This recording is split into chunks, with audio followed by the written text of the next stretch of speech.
माननीय नफीस अहमद जी। काका महोदय, बहुत बहुत आपका शुक्रिया कि आपने 2025-26 के बजट पर मुझे बोलने का मौका दिया। माननीय वित्त मंत्री जी ने जो इस साल बजट पेश किया है, हर साल की तरह इस बार भी उन्होंने इतिहास रचने का काम किया है कि बजट के आंकड़े सिर्फ बढ़ाते जा रहे हैं, खर्च कुछ नहीं हो पा रहा है, तस्वीर और तकदीर बदल नहीं रही। जब बजट आता है प्रदेश का तो यहाँ का किसान, नौजवान, गरीब, बुनकर, अल्पसंख्यक ये उम्मीद और आस लगाए रहता है कि ये बजट आने के बाद उसके घर की तकदीर और तस्वीर संवरने का काम होगा। लेकिन जब बजट आया तो उनके घरों पे ये डबल इंजन की सरकार का बजट बहुत मायूसी लेके आया। मैं कहना चाहूंगा कि ये जो बजट है सिर्फ आंकड़ों का बजट है। आप देख लें, पिछली साल भी ऐतिहासिक बजट पेश किया गया था, लेकिन विभागों के आंकड़े मंगवा के देख लें तो बजट किसी विभाग ने पूरा खर्च नहीं किया। मैं कुछ खास विभागों की बात करता हूं तो ऊर्जा विभाग ने सिर्फ 65% खर्च किया। बड़ी बड़ी बातें होती हैं। खाद्य रसद 49%, लोक निर्माण लगभग 60%, समाज कल्याण जो पिछड़े समाज के लिए बनाया गया वो 32% लगभग, और अल्पसंख्यक विभाग 44% ही खर्च कर पाया। ये दाग दाग उजाला, ये शब गजीदा शहर, ये दाग दाग उजाला, ये शब गजीदा शहर, वो इंतजार था जिसका, ये वो शहर तो नहीं। मैं कहना चाहूंगा कि बात होती है किसानों की आय दुगनी करने के लिए, लेकिन किसानों की आय दुगनी नहीं हो रही।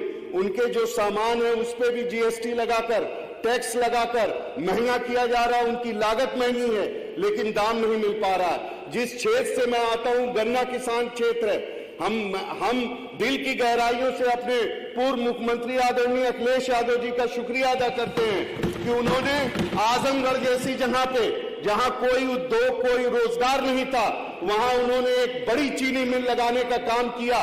लेकिन सरकार की मंशा सही नहीं दिखती, वो चीनी मिल आज बंद होने की कगार पे जा रहा। वहां किसान पर्चियों के लिए किसानों का उत्पीड़न हो रहा है, और तो और वहां की जो मिली भगत है, जो उसकी क्षमता है 35,000 की, लेकिन किराई 20,000 हो रही है, और किसानों को प्राइवेट चीनी मिलों में औने पौने दाम अपने गन्ने को बेचने का काम हो रहा है। मैं कहना चाहूंगा, आप तो कहते हैं कि किसानों की पूरी तरीके से बदलाव आ गया। मैं कहना चाहूंगा, हम किसानों पर गुजरती रात भी देखा करो, हम किसानों पे गुजरती रात भी देखा करो। साहिब आलम, कभी किसानों के घर के हालात भी देखा करो। सिर्फ शहरों में नहीं बसता ये हिंदुस्तान, बंदा परवर गांव के हालात भी देखा करो। जहां तक सवाल शिक्षा का है, आप शिक्षा की बड़ी बड़ी बातें करते हैं। खुद नेता सदन ने अभी कुछ दिन पहले कार्रवाई निकाल के देख ले, गांव क्षेत्रों के जो स्कूल हैं उनको कहा पिछड़ा कहा। गरीब के बच्चे कहां पढ़ने जाएंगे? प्राइवेट स्कूलों पे आपका कोई अंकुश नहीं है। वो मनमाने तरीके से फीस ले रहे हैं, वो मनमाने तरीके से किताबों को जो आपने महंगी कर दी, टैक्स लगा दिया, पेंसिल, पेन, किताबों पे टैक्स लगा दिया, और आज गरीब के बच्चे अच्छी शिक्षा लेने के लिए महरूम हैं। मैं कहना चाहूंगा, उसने पढ़ा सदन में करोड़ों का फिर बजट, उसने सदन में करोड़ों का फिर बजट, लेकिन उदास लोगों के चेहरे नहीं पड़े। इस साल भी वो फीस अदा कर नहीं सका, इस साल भी गरीब के बच्चे नहीं पढ़ सके। मानवर, मैं कहना चाहूंगा, ये प्रदेश की जनसंख्या में सबसे बड़ी भागीदारी नौजवानों की है।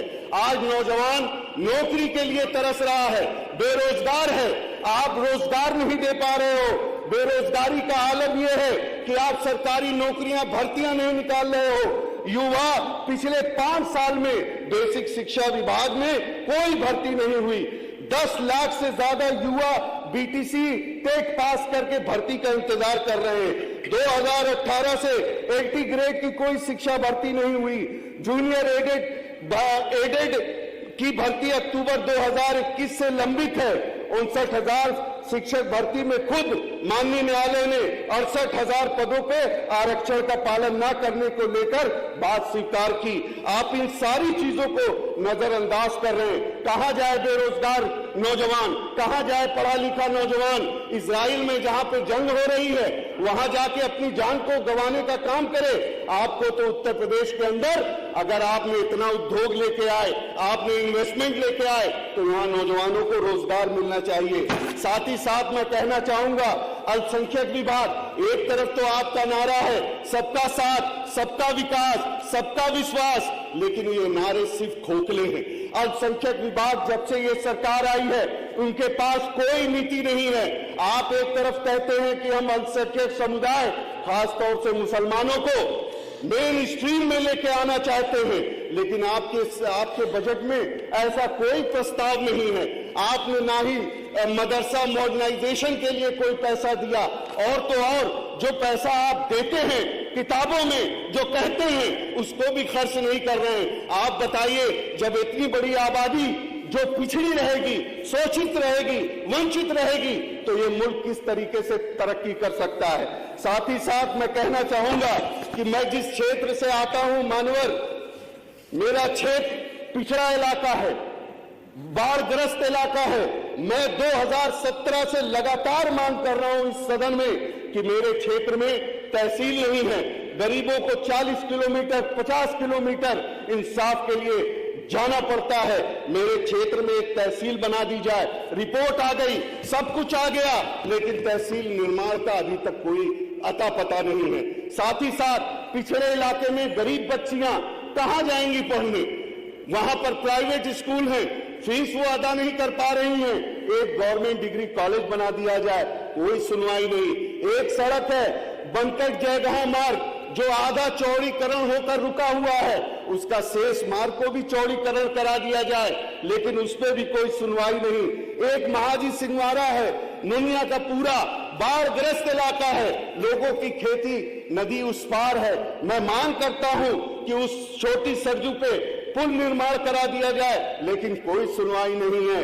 और एक चिकनावा ढाला है, वहां पुल निर्माण करा दिया जाए, लेकिन कोई सुनवाई नहीं है। देवारा क्षेत्र जो बाढ़ग्रस्त इलाका है, हर साल बाढ़ से कई लोगों की मौतें हो जाती हैं। अब तो साथ ही साथ मैं कहना चाहूंगा, अल्पसंख्यक विभाग, एक तरफ तो आपका नारा है सबका साथ, सबका विकास, सबका विश्वास, लेकिन ये नारे सिर्फ खोखले हैं। अल्पसंख्यक विभाग जब से ये सरकार आई है उनके पास कोई नीति नहीं है। आप एक तरफ कहते हैं कि हम अल्पसंख्यक समुदाय, खासतौर से मुसलमानों को मेन स्ट्रीम में लेके आना चाहते हैं, लेकिन आपके बजट में ऐसा कोई प्रस्ताव नहीं है। आपने ना ही मदरसा मॉडर्नाइजेशन के लिए कोई पैसा दिया, और तो और जो पैसा आप देते हैं किताबों में जो कहते हैं उसको भी खर्च नहीं कर रहे हैं। आप बताइए, जब इतनी बड़ी आबादी जो पिछड़ी रहेगी, शोषित रहेगी, वंचित रहेगी, तो ये मुल्क किस तरीके से तरक्की कर सकता है? साथ ही साथ मैं कहना चाहूंगा कि मैं जिस क्षेत्र से आता हूं, मानवर,